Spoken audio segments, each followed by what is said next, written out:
Bienvenido a un nuevo evento de Cátedra Europa. Muy buenos días a todos. En nombre de la 24ª edición de Cátedra Europa, les damos una muy cordial bienvenida a la charla sobre aspectos teóricos del dandismo, belleza, melancolía y transgresión, para la cual contamos con la especial participación del doctor Pompeyo Pérez. A continuación, los dejamos con la profesora Marjorie Elhash, quien estará acompañando la sesión. Bienvenidos a todos. Buenos días, Wendy. Gracias. Para mí es un placer contar con la presencia y la participación en esta Cátedra de Europa del doctor Pompeyo Pérez Díaz. Pompeyo, voy a leer un poco su biografía. Pompeyo es doctor en musicología de la Universidad de La Laguna, con una tesis sobre Dionisio Aguado. Es titulado superior de música en guitarra en España y el Reino Unido, y su libro Dionisio Aguado y la guitarra clásico romántica obtuvo el Premio Nacional de Investigación y Estudios Musicológicos de la Sociedad Española de Musicología. Es también licenciado en psicología con un máster en terapia de conducta. Es profesor titular en la Universidad de La Laguna, en España, habiendo publicado textos académicos de investigación, crítica y ensayo. En su faceta como intérprete ha ofrecido recitales como solista, en grupo de cámara y como solista con orquesta, habiendo estrenado diversas obras de compositores contemporáneos que le han sido dedicadas.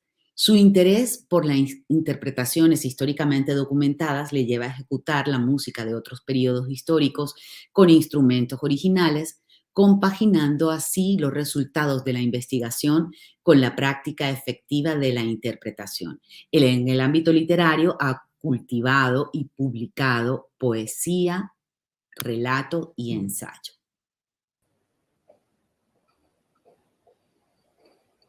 Buenos días, Pompeyo. Hola, buenos días a todos. Buenas tardes desde España. Es un placer estar aquí. Agradezco a Marjorie y a la Cátedra de Europa que me hayan invitado para este trabajo, para colaborar en este curso, y hoy vamos a hablar del dandismo, que es un fenómeno muy asociado al siglo XIX. También debo decir, enseguida voy a empezar a presentar.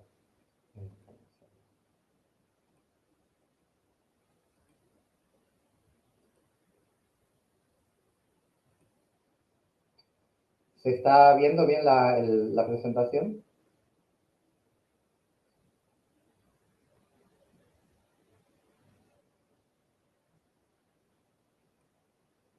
¿Alguien podría verificar que se está viendo la presentación? Sí, se está viendo bien, Pompeyo. Se ve perfectamente. Vale, gracias. Bueno, pues lo que estaba diciendo, que aunque se trata de un fenómeno que va a comenzar en Inglaterra, luego toda la teorización va a venir de autores franceses. Por eso, aunque el curso bueno, esté orientado hacia el ámbito cultural anglosajón y del Reino Unido en este caso, pues haremos alguna incursión también a Francia, porque toda la teoría del dandismo viene de ahí. Bien, no existe una evidencia definitiva, como dice ahí la pantalla, en cuanto al origen del término dandy.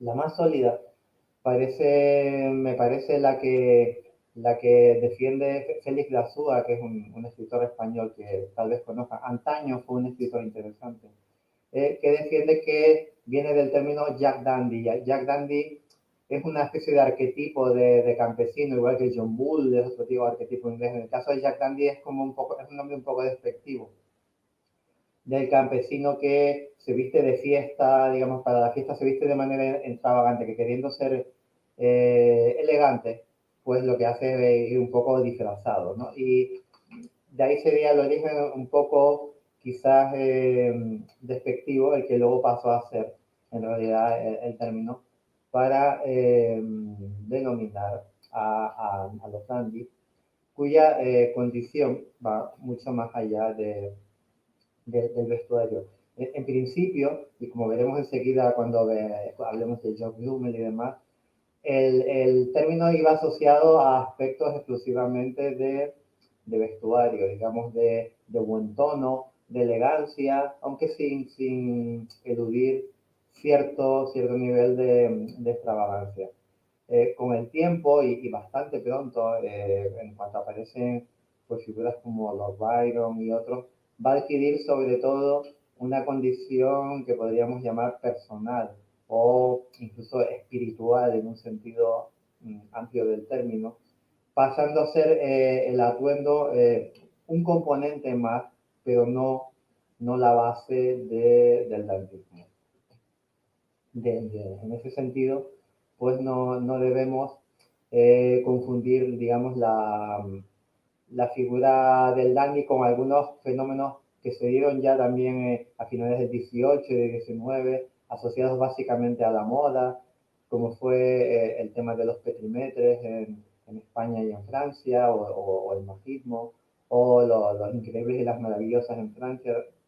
Son aspectos que tienen relación con la singularidad en el vestido, pero en general no tiene un componente, digamos, vital tan marcado como va a tener el dandismo. Lo que sí parece más o menos aceptado por todos que el primer dandy como tal sería George Blumen. Aquí lo vemos en pantalla, retratado y luego una especie de caricatura. Él estudió en Eton, se codeó con lo mejor de la sociedad inglesa y de algún modo, por sus relaciones y la singularidad de su personalidad, se convirtió durante unos años en el juez y en la referencia en cuanto a la apariencia y los modales en el vestir. Él decía que había que conocer perfectamente las reglas de urbanidad y las reglas de comportamiento para luego a lo mejor saltárselas, pero saltárselas, digamos, con conciencia y con conocimiento y dejar siempre, más que la extravagancia per se, causar la sorpresa con los modales, con el atuendo, aunque no le daba una particularidad intelectual mucho más profunda de lo que estoy diciendo. Sí que aplicó algo que podríamos llamar la sprezzatura. La sprezzatura es un término de los laudistas de la época del Renacimiento y del Barroco, referido a la interpretación musical. Decían que había que tocar con apariencia de descuido, digamos que los pasajes difíciles virtuosísticos había que tocarlos sin que se notara que eran difíciles, los pasajes emotivos sin poner caras de emocionados, digamos que decían que la elegancia estaba en la apariencia de un poco de distancia hacia lo que se estaba tocando.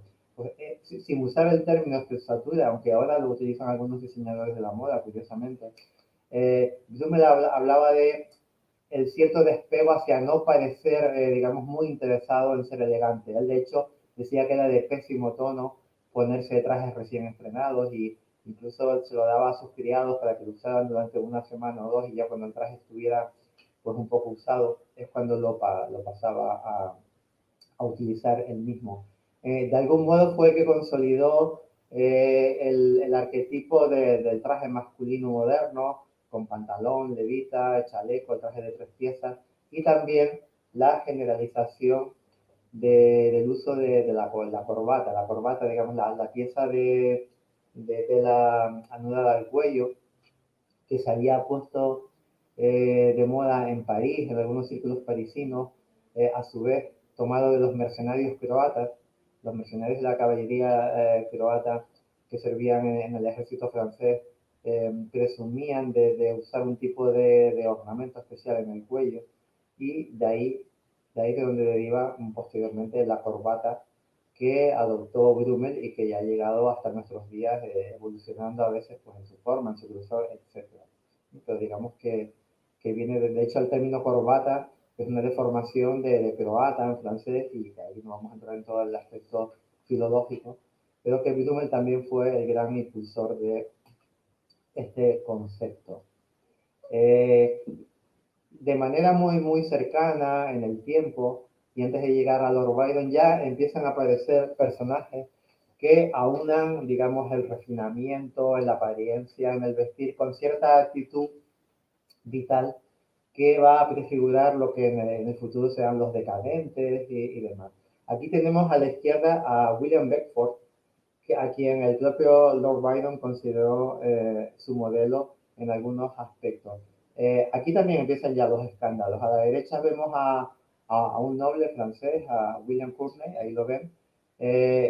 Lo ven, es muy jovencito, 13, 14 años. Y el primer escándalo que surgió con los personajes de los que vamos a hablar hoy es porque William Beckford, que era bisexual, pues cuando tenía 19, 20 años, se le acusó de estar en un romance con el joven noble que en esa época tenía 13, 14 años, como se puede apreciar fácilmente en este retrato. También este joven noble años después sería amante de Lord Byron, por cierto. Y este personaje, William Beckford, que escribía, era crítico de arte, coleccionista, dejó una de las primeras frases que me parecen emblemáticas de lo que es la actitud del dandismo. Él dijo lo siguiente: temo que no haya bueno en este mundo si no es componer arias de ópera, erigir torres, predicar jardines, hacer colecciones de muebles en estilo japonés o escribir relatos de viajes a la China o a la Luna. Otro precursor, en cierto modo, pero solo en su primera juventud, de quien va a ser Lord Byron, en quien nos vamos a detener un poco más, fue William Lamb. William Lamb fue compañero de estudios de Lord Byron en Cambridge, de Shelley en Oxford, y aunque luego pasó a formar parte del establishment, llegó a ser primer ministro, etc., en sus orígenes fue dandy, siempre conservó cierta inclinación por algunos aspectos, digamos, al margen del orden, de la mentalidad burguesa que se fue imponiendo a lo largo del siglo XIX. Él estuvo casado con Lady Caroline Lamb, que fue amante de Lord Byron. Ella dejó luego escrito una novela en la que recogía el affair, que trataba a Lord Byron como un ser demoníaco, y el personaje que la representaba a ella se apellidaba Ruthven. Esto no es gratuito que lo diga, luego volveré a este apellido, pero recordémoslo. William Lamb, aunque como digo, abandonó el dandismo en cuanto entró en política, intentó ser una persona de orden. Sí que tuvo diversos escándalos de carácter sexual a lo largo de su vida, porque tenía cierta inclinación hacia refinamientos eróticos emparentados con las parafilias sexuales, con el spanking o los azotes, que como saben están muy ligados a la cultura británica. Y digamos que si bien abandonó el dandismo de manera abierta o evidente, sí que permaneció ligado a la bohemia erótica, por decirlo así, que es una cuestión a la que volveremos también algo más adelante. Y aquí tenemos el primer verdadero dandy británico, verdadero en el sentido que su influencia traspasa las fronteras y se va a convertir en uno de los modelos de estudio de los autores franceses. Claro, evidentemente el personaje de Lord Byron es conocido por muchas más cosas aparte de esta faceta. Pero él, uno de los aspectos que cultivaba era su propia imagen. La vida y la imagen como personaje. El aunar, digamos, que la vida personal fuera una obra más dentro del conjunto de la obra artística, y eso va a ser uno de los principios básicos de los dandys cuando teorizan los franceses. Los franceses van a decir: el dandy debe convertir su propia vida en una obra de arte, en una creación. Y Lord Byron hizo bastante hincapié en conseguirlo. Aquí lo vemos a la izquierda, retratado en batín. Esto de retratarse pues un poco en ropa de estar dentro de casa solo se lo podía permitir alguien de la alta nobleza. Y porque si no, pues hubiera quedado como algo inapropiado. Y a la derecha, con un vestido de albanés, supuestamente un traje tradicional albano, con los que se paseaba a veces montado a caballo por las calles de Roma.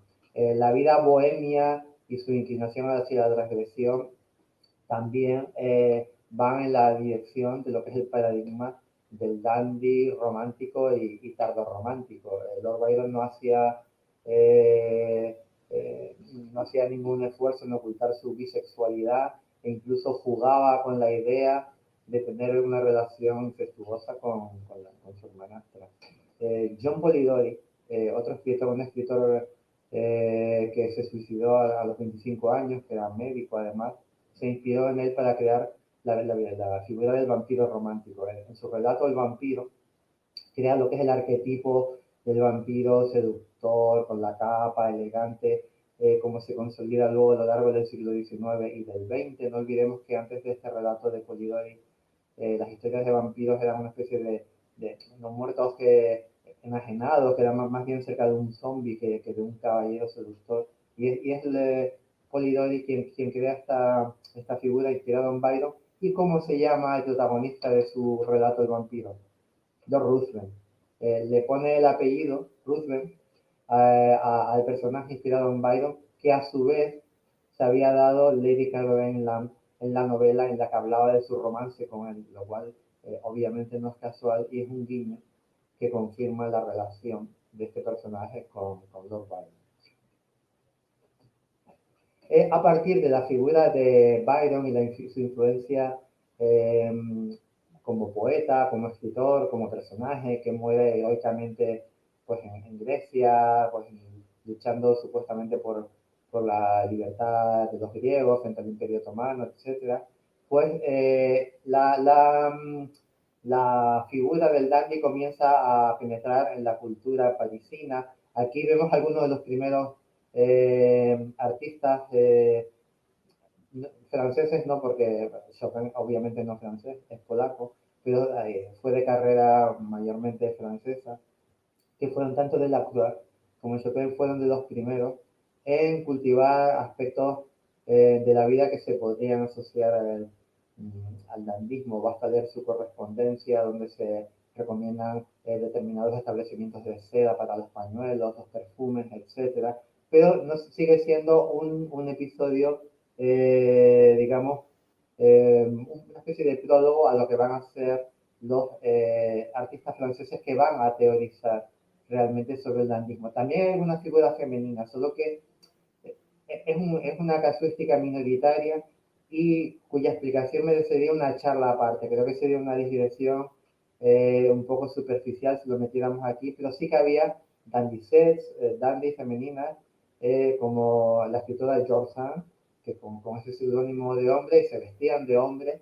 y era una manera de reivindicar su libertad ciudadana, digamos, como ciudadanos de pleno derecho, cosa que no eran las mujeres en ese momento, pero como digo, eso merecería una charla aparte. El primero que teorizó realmente sobre la figura del dandy fue Barreiro de Villiers. Él le dedicó un ensayo a Brummel, y aunque Lord Byron había escrito que cualquiera de los trajes de Brummel era más inteligente que él mismo, que su portador, de una manera bastante despectiva, escribió eso. De Villiers sí que le elogia que al menos fue capaz de concebir su vida como una obra y que servía, digamos, ese ejemplo de hacer de la propia vida una obra, aunque no tuviera ninguna obra más, porque Blumen no era artista, marcaba el camino para aquellos seres sensibles que quisieran constituir una aristocracia del espíritu.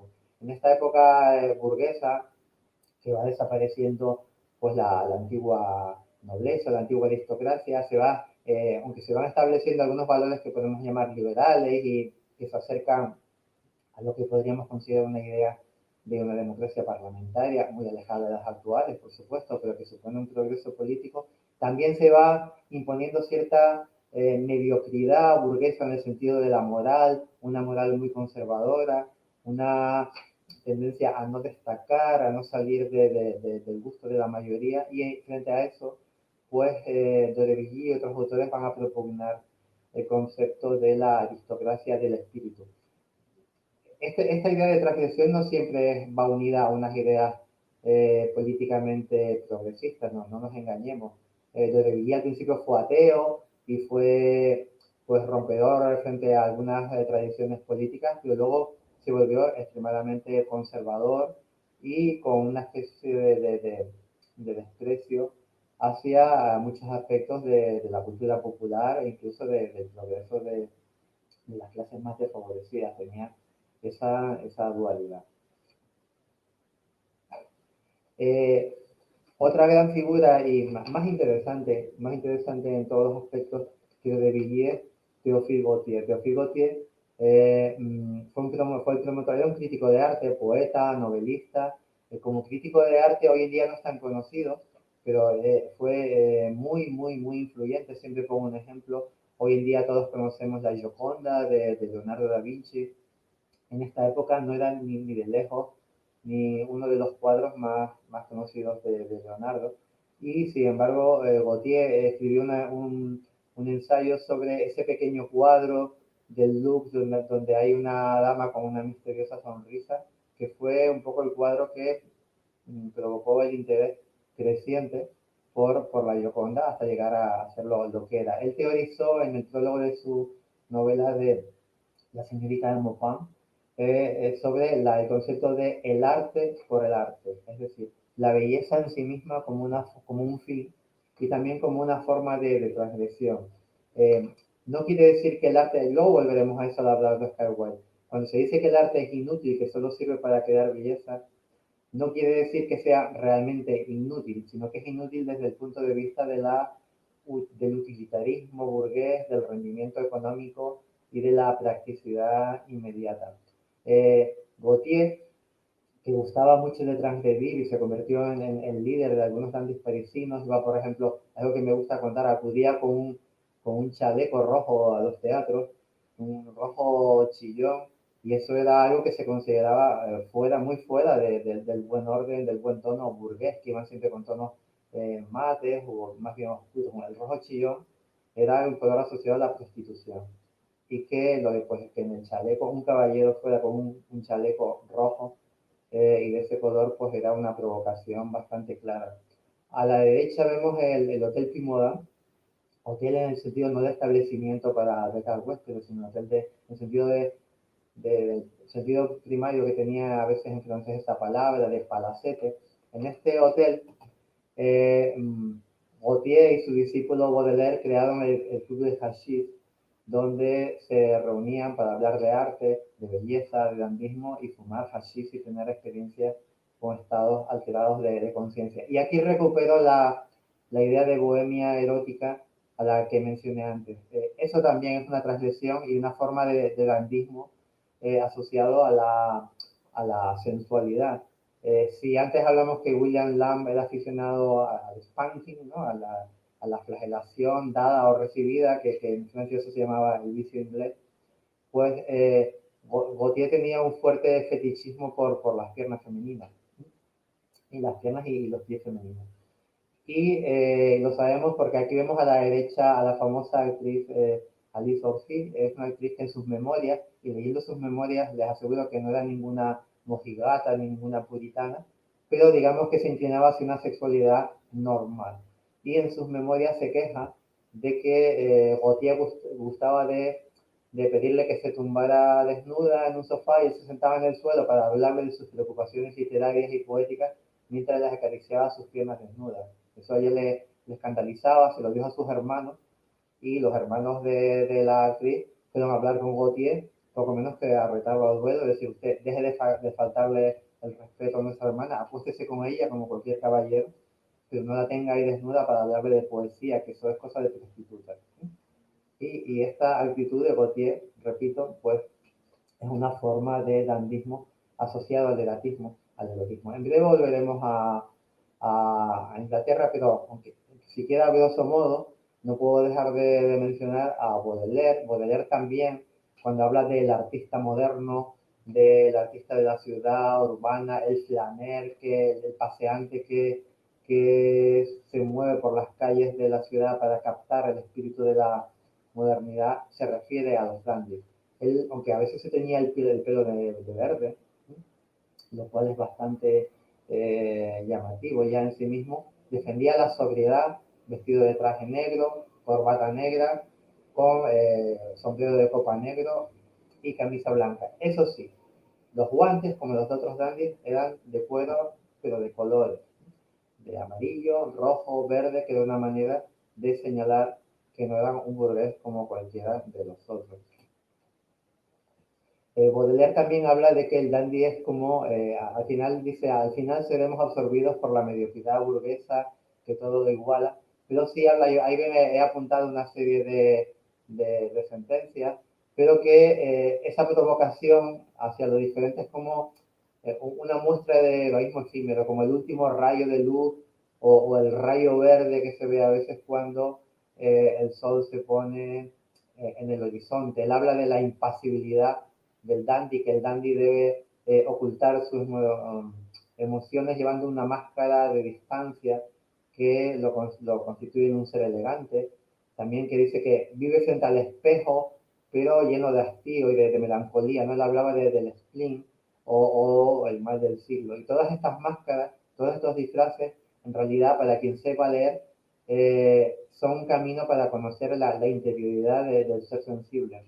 Para Baudelaire, cuanto más disfrazado va el dandy, cuanta más máscara se pone el ser sensible, más se está mostrando realmente, ¿sí?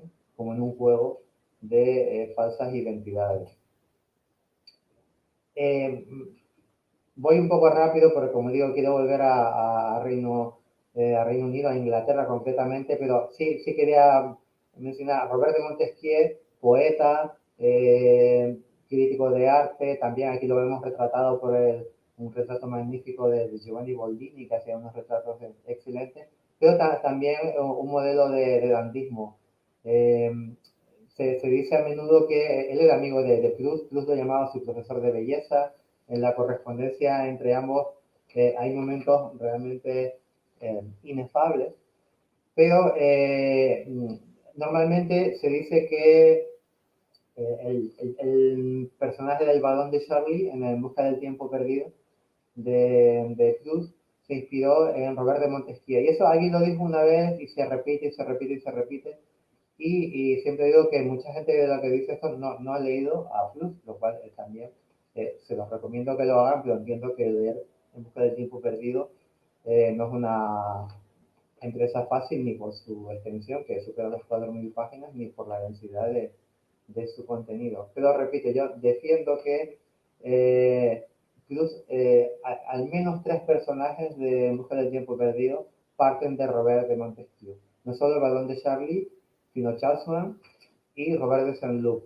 Y la paradoja, además de la riqueza, digamos, de la profundidad de cada uno de estos personajes, es que uno de los personajes es homosexual, otro es bisexual y otro heterosexual, que no es una cuestión menor en este aspecto, no es una cuestión menor en la obra de Proust, y que un poco, pues, ¿cómo podría decir? También subraya lo poliédrico del personaje, quien también sirvió de modelo a Judith Cadusman para su famosa novela decadentista A Contrapelo, el dandy Jean de Saint-Exupéry, que está hastiado de todo y solo busca la estimulación en los perfumes más refinados, los manjares más exquisitos, los colores y demás, que rechaza todo contacto sexual, porque el contacto con la belleza le ha quitado toda energía, digamos, atávica, y solo se entrega a los placeres más lánguidos. Pues para este personaje se inspiró también en Robert de Montesquieu. Es decir, que Huysmans, igual que de Villiers, pasó de este refinamiento extremo y de esta afán transgresor a unas posturas bastante conservadoras y de hecho acabó metiéndose a fraile, ¿no? En un convento. Pero antes de abandonar, por desgracia, el mundo de los placeres y de la belleza, escribió cosas tan seductoras como este fragmento que les voy a leer de su novela A Contrapelo, hablando él habla de las comidas de colores, de organizar banquetes todo con blanco, todo con azul, etcétera, incluso la comida. Y les quería leer el fragmento en el que habla del banquete del luto, el banquete dedicado al negro. Y dice así: en un comedor revestido de negro, con la comida servida por personas negras desnudas, mientras una orquesta oculta toca solo marchas fúnebres detrás de unos telones de terciopelo negro, se consumen alimentos negros y jarras de bebidas del mismo color. En platos ribeteados de negro, los invitados toman sopa de tortuga, pan de centeno ruso, aceitunas de Turquía, caviar, huevas de muslo condimentada, morcillas ahumadas de Frankfurt, venados guisados en salsa de color betún, jaleas de trufa, cremas de chocolate, pudding, riñones, arrope, moras y cerezas negras. Se beberá en vasos oscuros, vinos de Limos, del Rosellón, del Tenedor, Valdepeña y Oporto. Después se tomará el café y licor oscuro de Noé. Saborearán licores de cuas y cervezas negras inglesas. Y aprovechamos la jarra de cerveza negra inglesa para volver a la isla, a Gran Bretaña. Y tenemos aquí a uno de los grandes dandies y teorizadores de la belleza y del arte por el arte. Oscar Wilde, aquí lo vemos en dos fotografías, estudiante en Cambridge, con un aspecto que cultivaba, siempre muy llamativo, que además le era fácil llamar la atención, puesto que sobrepasaba el 1,90 m de estatura. Y si eso hoy en día es ser alto, en el siglo XIX era una estatura descomunal. Con lo cual, pues, Oscar Wilde difícilmente podría pasar desapercibido. Él es el mayor seguidor de los postulados estéticos de Théophile Gautier. De hecho, en su única novela, El retrato de Dorian Gray, hay un prólogo que es una especie de homenaje al prólogo de La señorita de Maupin, de Gautier, y uno de sus personajes, además, durante la novela, está leyendo esta novela de Gautier y cita algún párrafo de La señorita de Maupin. Y repito, de nuevo, Oscar Wilde acaba su prólogo, diciendo todo arte es completamente inútil. Y no se refiere a la inutilidad de que no sirva para nada, es decir, a la inutilidad dentro de lo que es el sentido de la practicidad inmediata, economicista, digamos, del utilitarismo burgués, frente a la belleza que es la verdadera transgresión, porque para eso es para lo que sirve el arte, para decir, según ellos, otra vida es posible, otra ventana hacia la cual puedes mirar y salir de la mediocridad que te rodea es posible, y eso en sí mismo ya es una provocación, una transgresión. Por eso los regímenes totalitarios de cualquier signo han intentado siempre controlar el arte y censurarlo, porque digamos que abre la mente a otras realidades, a lo mejor ajenas hacia las que el discurso oficial intenta imponer. Wilde fue un gran crítico de arte y bastante profundo. A menudo se citan frases de sus comedias para el teatro que son excelentes, pero son comedias, son frases que dicen sus personajes. Quiero decir que a veces se pone en boca de Oscar Wilde, ser humano, frases que dice un personaje de una comedia y que es brutal tras brutal, son frases frívolas, ingeniosas y se podría pensar que Oscar Wilde se levantaba por la mañana pensando que es brutal decir, pero repito, son diálogos de obras de teatro. Estamos hablando de una persona con una muy fuerte conciencia del sentido del arte y además también de la condición vital de las clases más desfavorecidas, al contrario que otros autores que hemos mencionado, que pasaron de unas posturas, digamos, rompedoras y más bien liberales en el sentido decimonónico del término, a posturas ultraconservadoras. En Oscar Wilde ocurre lo contrario, poco a cada vez se va interesando más por las ideas progresistas y acaba incluso escribiendo un panfleto que se llama El alma del hombre bajo el socialismo, que es de total apoyo al nuevo partido laborista que se había formado en Inglaterra. Aquí en estas dos fotos lo vemos a la derecha, caracterizado como Salomé. Salomé es su obra de teatro Salomé, es una obra de teatro simbolista, bastante transgresora, con un contenido erótico muy fuerte, además un texto excelente que les recomiendo que lo lean si no lo han leído, pero bastante intenso, donde tenemos episodios como el beso de Salomé a la cabeza cortada de Juan el Bautista, le mete la lengua entre los labios y luego dice las palabras, dicen que el amor tiene un sabor amargo, después de haber, digamos, besado al cadáver, y está lleno de imágenes poéticas tan interesantes como intensas y como provocadoras, teniendo en cuenta que es una obra del siglo XIX. También la transgresión erótica llevó a Oscar Wilde, hombre casado y con hijos, a tener romances homosexuales, y aquí lo vemos a la izquierda con el joven Lord Alfred Douglas, que bueno, era hijo del Marqués de Queensroy, que fue el inventor del boxeo moderno, ¿no? Para que se hagan una idea. Y bien, Oscar Wilde, por este romance, acabó en los tribunales, fue acusado de corrupción de la nobleza y de la juventud y condenado a 4 años de prisión en, en la cárcel de Reading.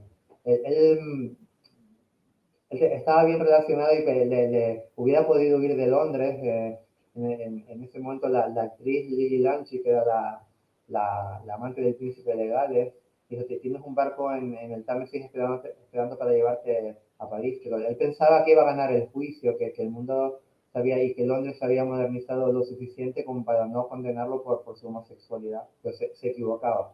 Se enfrentó a la nobleza, en este caso, y de la condena de 4 años tuvo que cumplir 2, donde escribió su conmovedor poema La balada de la cárcel de Reading. En contra de lo que podríamos pensar, tuvo una relación excelente con los presos allí, con compañeros de prisión de él, y pese a todo salió devastado por todo lo que tuvo que vivir y pasó los últimos años de su vida en París de una manera pues bastante amarga.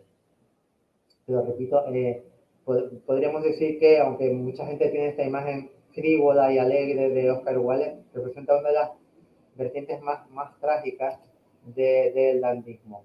Ya finalizando, aquí he elegido esta figura, es que no quiero dar un listado sin fin, sino hablar de aspectos conceptuales. He escogido a Max Verboom porque quizás es el último dandy de toda esta jornada decimonónica, porque aunque vive hasta 1956, por sus escritos, su famosa novela Zuleika, en la cual es una estudiante que es hija de un profesor de Oxford y todos los estudiantes se enamoran de ella y todo un college entero se suicida por amor a Zuleika, con lo cual ella decide después irse a Cambridge a repetir las jugadas, por así decirlo. Pues esta novela sarcástica que habla de los jóvenes refinados, de los college ingleses, desde pues, universidades tan renombradas, ¿no? Glamurosas, incluso podríamos decir como Oxford y Cambridge. También él era un personaje en sí mismo lleno de humor, era sofisticado, llegó a tener programas radiofónicos ya por la época en la que vivía, en los cuales hablaba de la moda, de los trajes, de las bebidas, de las marcas de tabaco, y es una especie de versión tardía o post decimonónica del dandy ya insertada, digamos, en el mundo radiofónico del siglo XX y con un sentido del humor nada desdeñable. Aquí a la derecha tenemos otro de los autores decadentistas y dandy también, como el dibujante Oliver Roy. Lo que ocurre es que su vida de solo pues 26 años impidió que, aunque es un excelente artista, es el autor de las ilustraciones para la Salomé, de Oscar Wilde precisamente, murió de tuberculosis tan joven, creo que ni siquiera llegó a cumplir los 26, cuando tenía 25, y su influencia pues en su momento no llegó a ser tal, sino a posteriori se ha convertido en una especie de artista de culto. Pero sí quería terminar con un autor que, si no en su aspecto, aunque en cierto modo también sí, en su actitud, es un dandy del espíritu y del pensamiento como Albert Camus. Albert Camus, en su obra El hombre rebelde, incluye un capítulo dedicado a los dandies. Él los habla como representantes de la disidencia frente al orden burgués y como uno de los emblemas de la lucha contra el absurdo.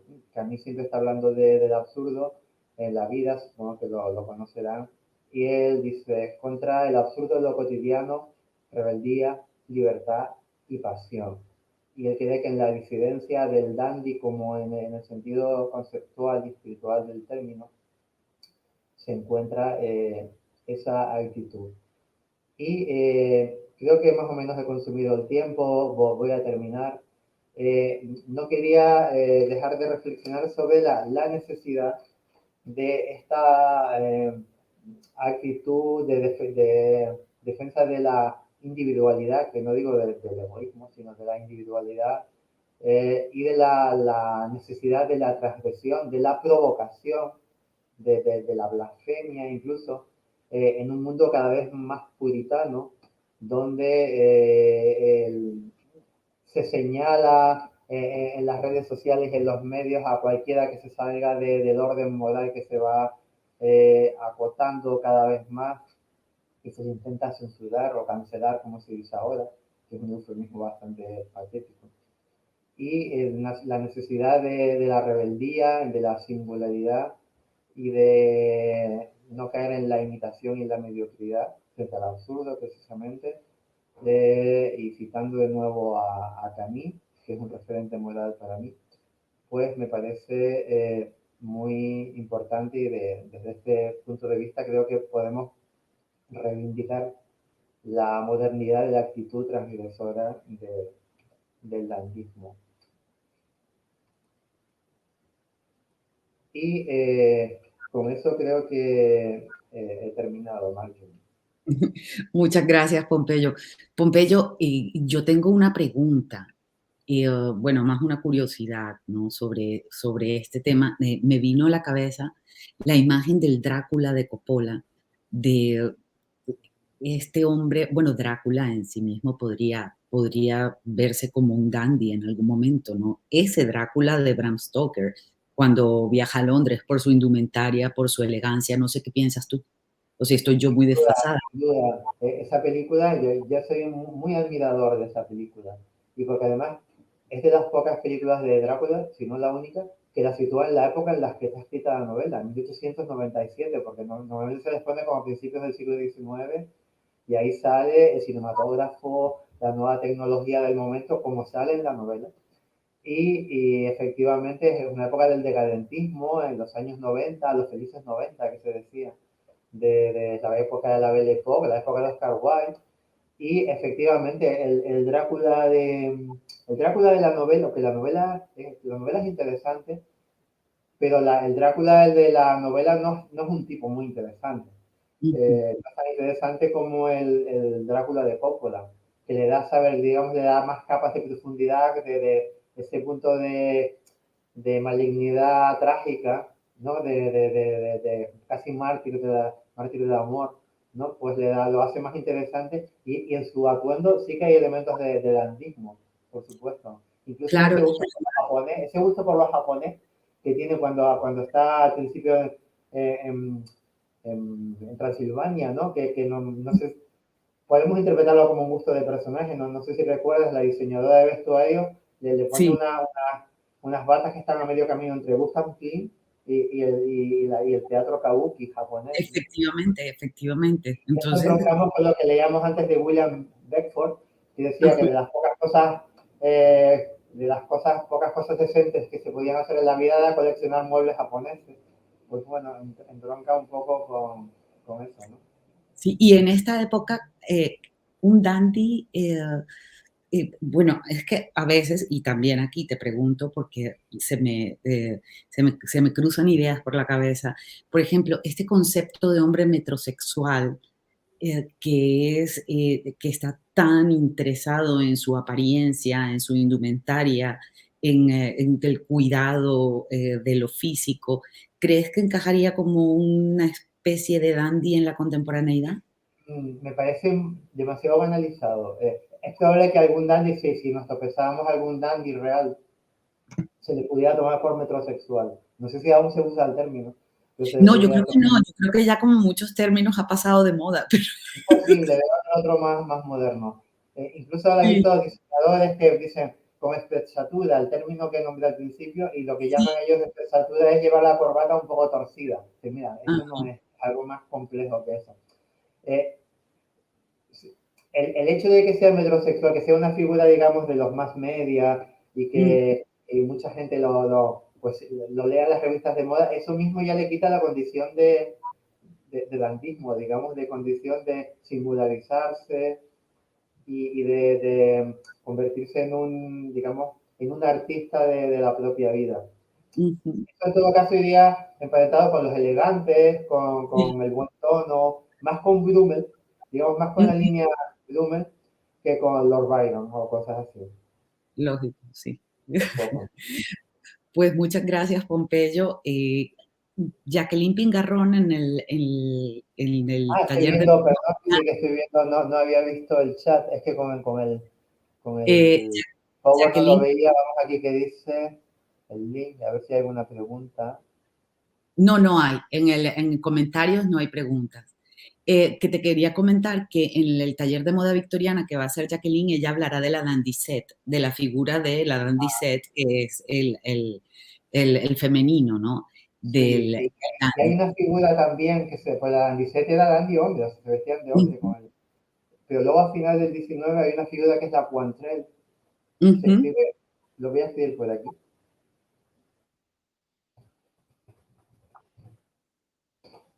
que reivindica, digamos, la feminidad libre. Digamos, no se disfraza de dandy hombre, pero claro, hablamos de 50 años después, sino la mujer, digamos, emancipada, que viaja sola, que bebe alcohol y practica sexo sin mayor disimulo, y que es una mujer libre con algunos aspectos del dandismo también. Es un tipo de personaje muy interesante.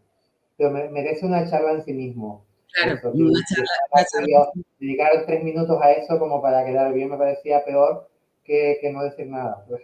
Por eso dediqué la charla a figuras masculinas.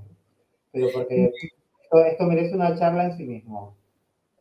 Pues muchas gracias, Pompeyo. Nos ha encantado tu charla. Yo quiero aprovechar para invitar al público a que sigan Cátedra Europa, toda la programación que es impresionante como todos los años y por supuesto invitarlos a nuestro apartado Grandes Misterios de Europa. El lunes 25 la hora de Colombia son las 3:30 de la tarde, estaremos con Secretos de la Vida Privada Victoriana con la doctora Cristo Gil. Así que los esperamos a todos y que tengan un feliz día y sigan disfrutando de la Cátedra Europa.